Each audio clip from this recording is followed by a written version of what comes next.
নমস্কাৰ, এই মুহূৰ্তত দিবলৈ লৈছোঁ আজিৰ ৰাতিপুৱাৰ বহুকেইটা গুৰুত্বপূৰ্ণ খবৰ। আজি হৈছে 5 জুন। আজিৰ ৰাতিপুৱাৰ প্ৰথমটো খবৰ হৈছে এটা বিগ ব্ৰেকিং নিউজ। খান ছাৰৰ শিক্ষা অনুষ্ঠানত আক্ৰমণ কৰি বিপদত 3 হিন্দু যুৱক। ৰোশন আনন্দ, প্ৰিন্স গৌৰৱ, অভিষেক নামৰ 3 যুৱকক গ্ৰেপ্তাৰ কৰিছে আৰক্ষীয়ে। 3 যুৱকৰ নেতৃত্বত 15ৰ পৰা 20 জনীয়া দলে কৰিছিল আক্ৰমণ। খান ছাৰৰ জনপ্ৰিয়তাক সহ্য কৰিব নোৱাৰি কৰিছিল আক্ৰমণ। ৰোশন আনন্দ জ্ঞানবিন্দু GS একাডেমীৰ সঞ্চালক। খান ছাৰৰ শিক্ষা অনুষ্ঠানত আক্ৰমণ কৰি বিপদত পৰিছে 3 হিন্দু যুৱক। ৰাতিপুৱাৰ পৰৱৰ্তী খবৰটো হৈছে উৎকট গৰমৰ মাজতে বিদ্যুতৰ গ্ৰাহকৰ বাবে ডাঙৰ খবৰ। চলিত মাহৰ পৰাই দাম বৃদ্ধিৰ সম্ভাৱনা বিদ্যুতৰ। প্ৰতি ইউনিটত 0.16ৰ পৰা 0.28 পইচালৈ বৃদ্ধিৰ সম্ভাৱনা। ধাৰ পৰিশোধ কৰিবলৈ গ্ৰাহকৰ পৰা ধন সংগ্ৰহৰ সম্ভাৱনা। 215 কোটিৰো অধিক ধাৰ আছে APDCL-ৰ। FPPPৰ নামত কোম্পানীসমূহক 215 কোটি দিবলৈ আছে APDCL-এ। 2 মাহৰ ভিতৰত এই ধনসমূহ গ্ৰাহকৰ পৰা সংগ্ৰহ কৰিবলৈ বিচাৰিছিল APDCL-এ। কিন্তু এই ধন আদায়ত বাধা প্ৰদান বিদ্যুৎ নিয়ামক আয়োগৰ। আজি ৰাতিপুৱাৰ আন এটা খবৰ হৈছে আৰম্ভ হৈ গ'ল অপাৰেশ্যন ডেল্টা হাণ্ট। ক'তো লুকাই থাকিব নোৱাৰিব বাংলাদেশী। বিজেপি চৰকাৰে আৰম্ভ কৰিছে অপাৰেশ্যন ডেল্টা হাণ্ট।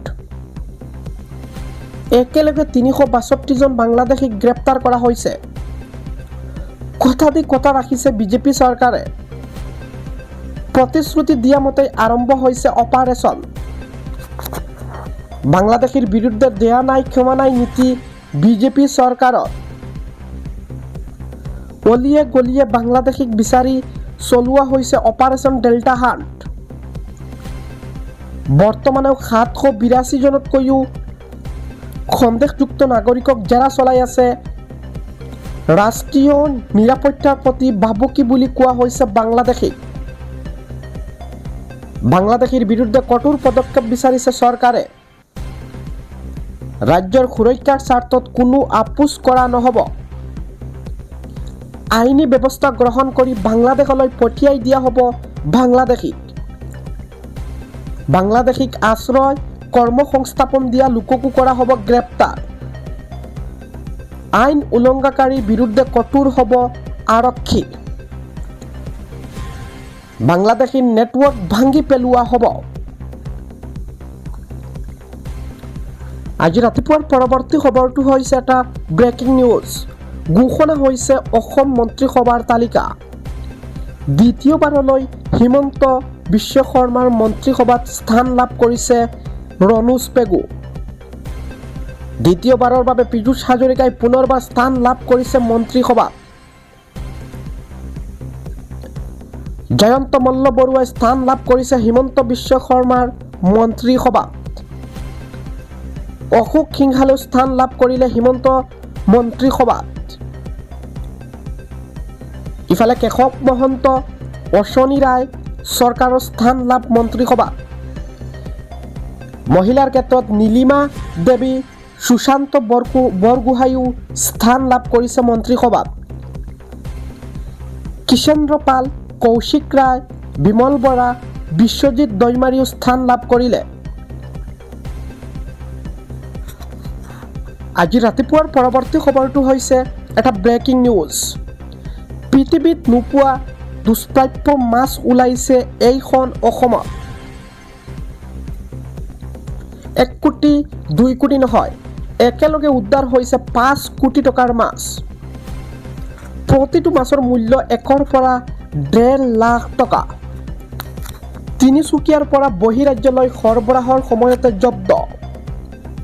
এটা দুটা নহয়, একেলগে 500ৰো অধিক চেং মাছ জব্দ কৰা হৈছে। 11টাকৈ কাৰ্টুনত পলিথিনৰ বেগত উদ্ধাৰ কৰা হৈছে মাছখিনি। ডিব্ৰুগড় বিমানবন্দৰলৈ নি থকা অৱস্থাত তিনিচুকীয়াত জব্দ হৈছে মাছখিনি। মাছখিনিৰ আন্তঃৰাষ্ট্ৰীয় বজাৰ মূল্য 5 কোটি টকাৰো অধিক। কেৱল ওৰাং আৰু ডিব্ৰু চৌখুৱা ৰাষ্ট্ৰীয় উদ্যানতে উপলব্ধ এই মাছসমূহ। দীপাকৰ দাস নামৰ এজন চোৰাং মাছ ব্যৱসায়ী আৰক্ষীৰ জালত। মাছ ধৰা আৰু বিক্ৰীৰ নিষেধাজ্ঞাৰ মাজতে জব্দ হৈছে চেং মাছ। ৰাতিপুৱাৰ পৰৱৰ্তী খবৰটো হৈছে নীটৰ বিসংগতিক লৈ যুৱ কংগ্ৰেছৰ তীব্ৰ প্ৰতিবাদ। কংগ্ৰেছৰ প্ৰতিবাদত উত্তাল ৰাজপথ।